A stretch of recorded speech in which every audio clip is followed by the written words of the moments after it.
Hey guys, and welcome to the May 2019 episode of Watch Out. Good for you to join me, and it's nice to have you back here. I'm flying solo today, as I told you I would be. Today we're actually going to talk about the air. Last episode was back in March, and actually our April episode, which was our March Madness brackets that I had with Jared. We talked about the best divers watches. Well, today we're going the opposite way. We're going to go up into the air, and there's no brand that defines the air more than Breitling. Okay, as a lot of you have heard, Breitling has come out with the 2019 version of the Navitimer, and the big hoopla this year is the fact that it comes in 38mm case size, which is actually extremely hard to get. So I'm actually going to do a little court case for you as both the prosecution and the defense of this model on why you should and why you shouldn't buy it, and I'll let you guys determine on what your final position would be on this. So let's act as the prosecution first. First, let me show you the watch, and then we'll get to the prosecution and then the defense side of this piece. Okay? So you'll notice first off when you get the watch that you have a couple of things. The watch does have the riveted box on both sides, both the front and the back, to show you that World War II type of feel. It does say Breitling 1884 on the front, which is nice. So the hard box you open up, and inside you do have the brown leather standard case box that Breitling provides you for this piece. If you go further into the watch box, you do get your manuals, your warranty certificates, and your registration numbers as well from Breitling. And for the Navitimer, they give you what is called a replica Navitimer piece, which is a display model to show you what is the purpose of this watch, which is to measure both time and distance, which we'll get into a little bit later. So that's the contents of the box that they give you. Now let's get to the actual watch itself.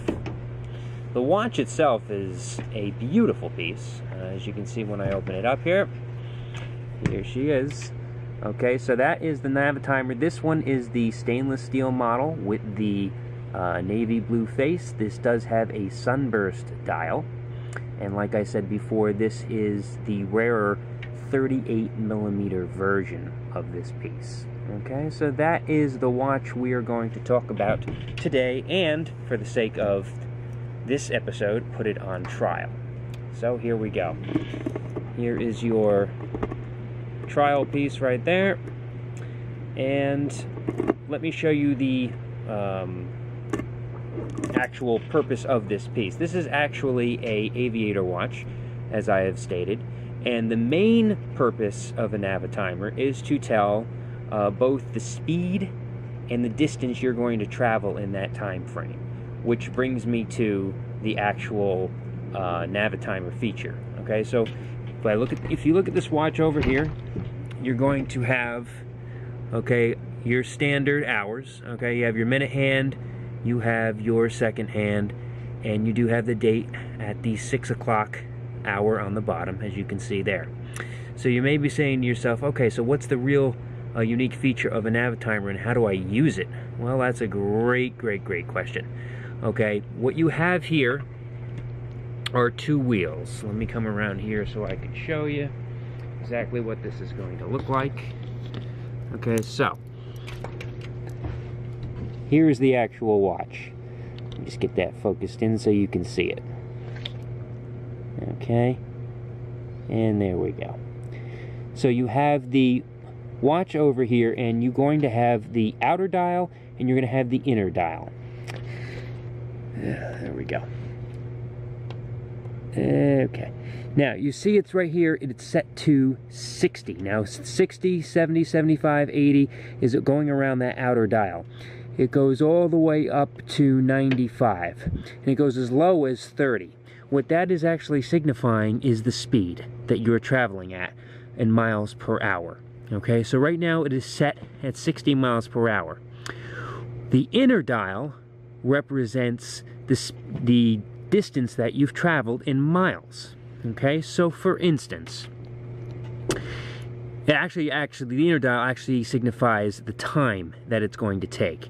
So once this goes past 95 over here, this represents the mileage that you're going to travel. So if I'm going 60 miles an hour and it takes me, let's say I want to travel 20 miles. I look at the 20 dial, which is right over here a little bit past the 6, and I look right up, and it's going to say that it's going to take me 20 minutes to travel 20 miles. Okay, now if I change this and I bring it over to the 70 mile an hour mark, now I'm going 70 miles an hour. So if I go around here and I look again, if I travel 20 miles, it's now going to take me, if I look straight up at what lines up with the 20, I see 17. So which means if I travel 20 miles, it'll take me 17 minutes to travel 20 miles at 70 miles an hour. So again, that is what the feature of the Navitimer does. It tells you both the speed, the time, and the distance that you're going to be able to go during that frame. So that is the unique feature of the Navitimer, and it just uses this wheel. One more time, if I bring it to 80 miles an hour right here. Okay, so you're always looking at the 12 o'clock. Here's the 80 miles an hour. And if I go 20 miles, it's now going to take me 15 minutes to go 20 miles. So all it is a sliding scale rule attached to the Navitimer that allows you to have this feature, and especially for pilots, they're going to need to know distances much greater than that, and they would need to know it in the air for a variety of reasons. And it's a great aviator's piece that pilots would wear, especially during the World War II era. Okay, so let's go back. Now that you know the actual purpose of the Navitimer, we'll set it right over here. You can actually see it. Okay, there we are. Now let's put this sucker on trial. Is it actually worth buying or not? Well, that's a great question. Let's go first to the prosecution. All right, the first thing a prosecutor would say on the reasons not to buy this piece is the price tag. Okay, if you're looking at a price tag, the retail isn't cheap. Okay, because you are going to be looking at the $4,800 mark. Okay, that is the retail price of this piece. It's not that affordable. Breitling is not known for being affordable, number one, to begin with, especially if you're going to buy it new. You will have a better luck if you do try to get it on a secondary site, which we're going to get into in a couple minutes, which will knock your price down a bit. And you could probably get it for around this price, which I've seen on places such as WatchMax and Joma Shop, if they do still have them. So you can take that $4,800 price tag and cut it by about 20% to around the $3,500 price tag, which isn't bad. But it's still pricey for the average person. So that's something that people would say, oh, is it really worth it to spend all that money for a watch that's that expensive? I could buy a cheaper version of a Navitimer on a Chinese knockoff. Well, that's true too. So that would be a hesitation that would prevent most people from buying this piece. The second is the movement. When you're dealing with the movement of a Breitling, they pretty much use standard movements. They are COSC certified, so you know your movement is nothing great. It's your standard Breitling. It's not like they have in-house movements like other brands do. Like JLC, they make their own movements, but it isn't anything to rave about. It's your standard movement in this piece that virtually all the other Breitlings would have. So it's not a special movement. There's no special limited edition of the movement to make it any more valuable than you would see anywhere else. The third thing, this is a pretty big one. This is the thing that probably bothers me the most. 3 ATM. Well, that's going to be a little problem. See, for me, as we were talking about the episode last time with the diver's watches, I love to bring my watches underwater. So either whether it's for the shower purposes or swimming or diving or doing whatever recreational activity you're going to do, I don't like to take it off my wrist. And if I'm going to buy a watch this expensive, I certainly don't want to have to take it off my hand and leave it to God's green earth to see if it's going to still be there when I get out of the shower or the pool or wherever the heck I am around water. So that does make it a little more susceptible to somebody stealing it. It makes it susceptible to even water getting in it if you accidentally bring it around water.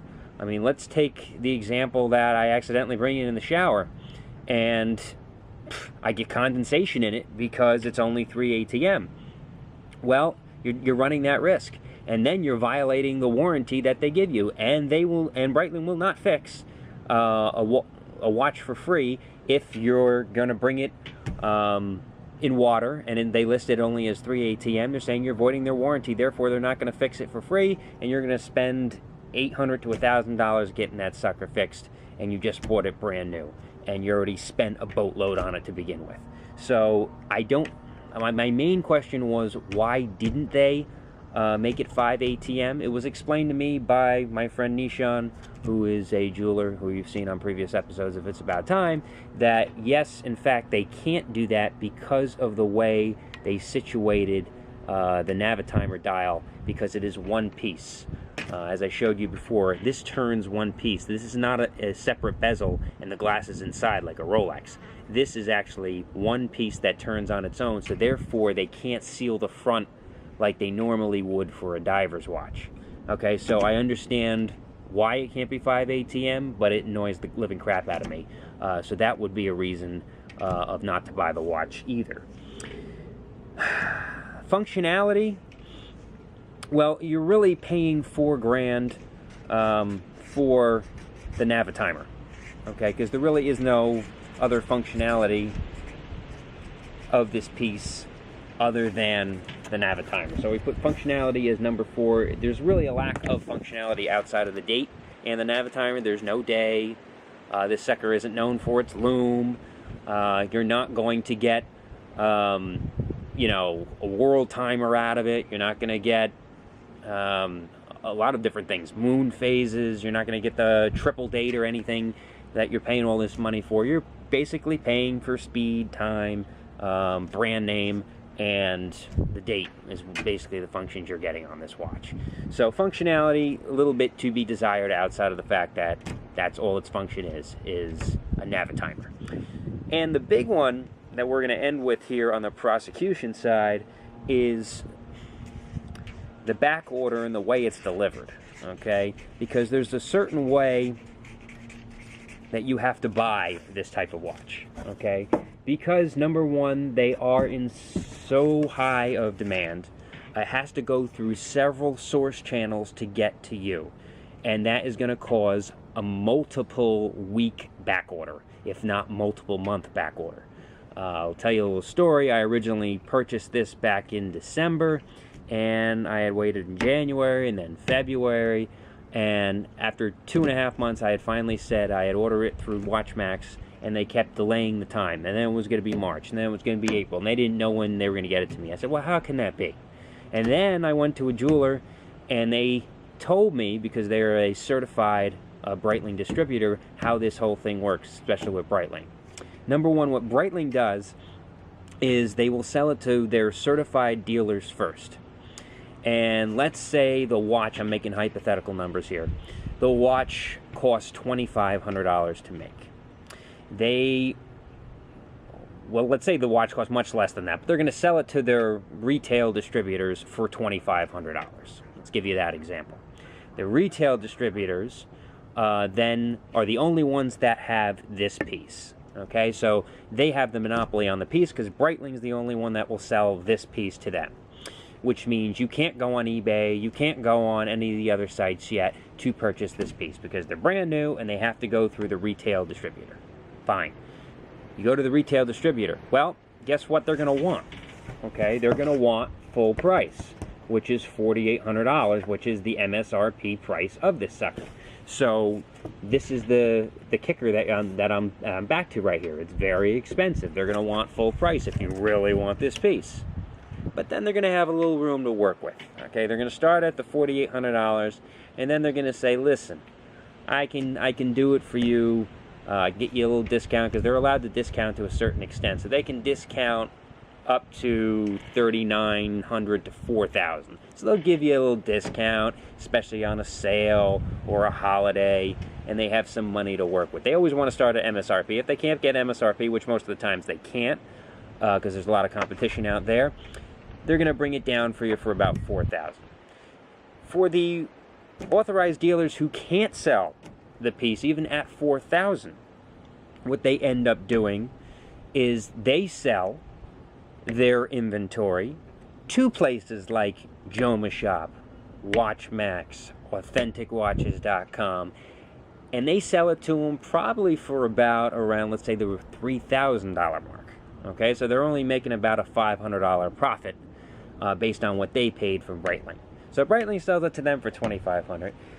They sell it to the secondary websites like Joma Shop, WatchMax, AuthenticWatches.com, those type of sites for $3,000. So they're making their profit.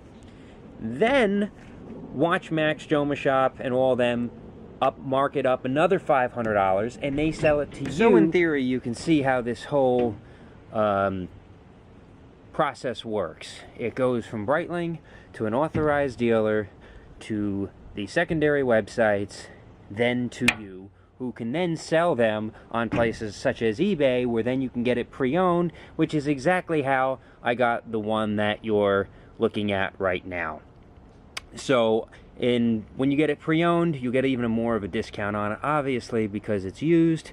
So the price originally went from $4,800 when it started, compared to all the way down the food chain. When I got it pre-owned, it ended up being at $3,100. So you can see how you can save money on watches that are pre-owned as opposed to buying them new. Now, let's look at the defense of the Breitling Navitimer on why you would buy it, especially brand new,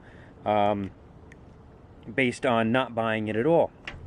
Well, if you look at what I just told you before, okay, if you have an MSRP retail price at $4,800, and you're looking at a price of about $3,495 or $3,500, if you are able to wait the 3 to 5 months for those back orders to clear up, you will get a 28% discount, okay, which isn't that bad for a brand new watch. I mean, if it retails at $4,800, you end up getting it at $3,500, and you can wait that long, and you don't mind waiting that long, you're getting a nice 28% discount right off the bat for something that would cost other people $4,800 if they wanted to buy it brand new in the store. So if you have the time to wait, it's not a bad thing to save 25% off, and it's good savings for you, especially if you're going to buy things brand new. Now, the second thing that goes along with it is if you're going to get the 28% discount, you are getting a COSC certified watch, you are getting the Breitling name, and especially for this model that we're talking about here, you're getting the rarity of the 38mm function for a Navitimer, which has not been done. If you see most Navitimers, they're all up at 41, 44, 47 millimeters. A lot of them have chronographs. This is not your chronograph feature. This is your standard feature. It never usually comes at 38 millimeters. The first time I've ever seen one at 38 millimeters, which for people like me that have smaller wrists, fits my hand beautifully. I've always said this, and I said it to Jared in my other episodes of It's About Time, 38 millimeter is my perfect wrist size. So when I saw that, that was the ultimate draw to me. Okay? And you have to know what you're buying it new comes with. Okay? Because the second part 1 and part 2 of this defense is the fact that you do have a 2-year warranty. And that actually is significant because, unlike anything else, if you buy it from eBay, you're under a different type of warranty than you would when you're buying it from Breitling. You're getting the full 2-year warranty from Breitling, which is actually a very good thing. If the movement isn't working correctly, if there's something wrong with any of the functions, if there's something with the bracelet isn't correct, the crystal, anything goes wrong with the watch that shouldn't go wrong within the first few years, Breitling will take care of it at no charge. So you're looking, and if you buy it directly from Breitling. Let's say you buy it from Joma Shop or AuthenticWatches.com, who I know has this warranty. They have up to a 5-year warranty plan.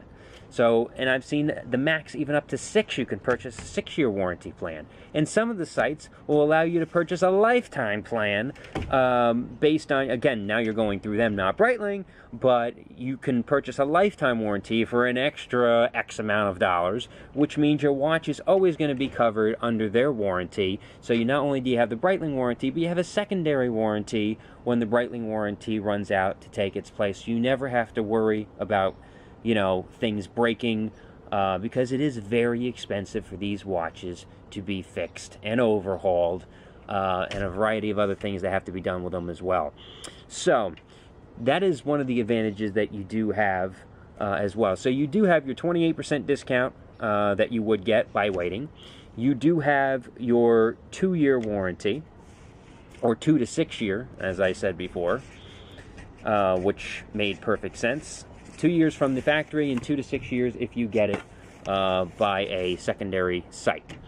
Now let's just talk about the 3 ATM again, going back to what I hated most about the fact that you can't take it underwater. Well, there's 3 ATM, and then there's Swiss 3 ATM. Okay, so let's talk just a little bit about that. The 3 ATM is what you would normally find when any watch manufacturer like Seiko or Timex tells you it's 3 ATM, don't bring it under, in the shower or anything else like that. Then there's the Swiss ATM, okay, which is a lot more lenient than a regular 3 ATM. I'm still not recommending you to bring it underwater, especially for a watch as expensive as this. However, this Swiss 3 ATM gives you more leeway. They are made better. They do use better parts, better quality. Therefore, if you do accidentally take it in the shower, odds are you're still not going to get water in that watch. Even though they say you shouldn't, you're playing with greater odds that water's not going to get in there, because based on the name, based on the reputation, based on the parts that they use, as opposed to Bulova or Seiko, which are good watches, but they don't use the same parts. You've always heard the phrase and the saying, you get what you pay for. Well, that's pretty much what you're getting with Swiss watches. Not just Breitling, but Rolex and Omega and all the other brands as well. So that's the difference between 3 ATM and Swiss 3 ATM. There is a difference. They really don't want to tell you that because they really still don't want to bring you bringing it around water, but you can in most cases if you don't remember that you shouldn't, or you just forgot. Okay. The other good thing about having a back order, and you'd say, well, what's a good thing about a back order? Well, it allows you the chance to change your mind. Let's say in December, when you have when you wanted to buy this and it just came out and you're all so excited for it, you said, oh, I can't wait to get it. And then 3 months from now, money's a little tight. You got tax season, you got bills to pay, and, you know what, it's just not in the budget right now, or I'll wait to get it pre-owned so I can get it at a cheaper price. You have that ability to do it. So with the features, the fact that it has to go through all these different channels to get to you, it does take 2 to 3 months, a back order, which can provide you that extra time to change your mind. All you got to do is call up WatchMax and say, cancel my order. Well, they don't bill your credit card until the watch is shipped. So for them, it's very easy for them to cancel your order, say, not a problem, I'll cancel it. They send you a confirmation, and the purchase is nullified, and nothing ever happened. As opposed to getting it in a store where you buy it right away, and then a month or two when finances are tight, and then now all of a sudden you have to sell it, and you're going to lose money based on when you bought it new to begin with. So you know you're always going to be a loser when you buy something new as opposed to buying it used, where you may retain most of that value. So that it does give you the time period, and the time frame does give you a chance to change your mind if something comes up before the watch is actually delivered to you, and you don't have to worry about returning it or selling it because it's used and you can't return it. And finally, listen guys, I mentioned it's the Navitimer. So the most unique piece is about the Navitimer is it's not really found anywhere else. And that's a pretty cool thing. When I said there are knockoffs of it, yeah, you can buy knockoffs of it at Chinatown or something like that, but again, it's only going to last you a short period of time. There really isn't anything else like the Navitimer. Breitling has coined this feature and function on a watch. You know, anybody can tell you anything else. There are other aviator pilots' watches out there, but it's not Breitling. Breitling has this down to a T. They are the masters of their own domain with the Navitimer. So you do have that going alongside it as well. Especially when you buy it new, you always have the reputation and the prestige that comes with it. Like I said, when you buy a Rolex or an Omega or a Breitling, you do get that function and, you know, the reputation and the pizzazz that goes with it. So you do have that as in the defense of it. And guys, it's a really beautiful piece. I mean, I showed it to you before. I'll show it to you one more time. In its defense, I mean, it wears very comfortably on the wrist. The bands are the links, and the band is actually a lot lighter than most Breitlings that you would see on the Chronomats. So these are thinner links, they're lighter links, and you don't even feel like you're wearing anything when you actually wear this piece. So it does have a removable, adjustable clasp over here as well, for those of you that have an in-between size wrist. And of course, it has the Breitling logo on the back, so you can see that as well. So it is a beautiful piece. Most people do love the look of the Navitimer, which, like I said, fits beautifully on your wrist. It is very comfortable. It does not pull hair on your skin or anything else like that. So I hope you guys have pretty much enjoyed this episode on seeing both the prosecution side for buying this piece, for not buying this piece, and the defense side for buying this piece. Because there are a lot of pros and cons to buying watches in general, but especially this piece, because it is pretty rare, it is pretty limited, especially when you're dealing with the size. And I'll let you be the judge on whether it's a good or a bad buy for this piece that Breitling has come out with this year in the 38mm version. Thank you very much for joining us. Please, guys, like, subscribe our content. We do these shows now once a month on Watch Out, and I'll be back next month. But until then, have a safe time frame, and I'll see you on the next episode of Watch Out.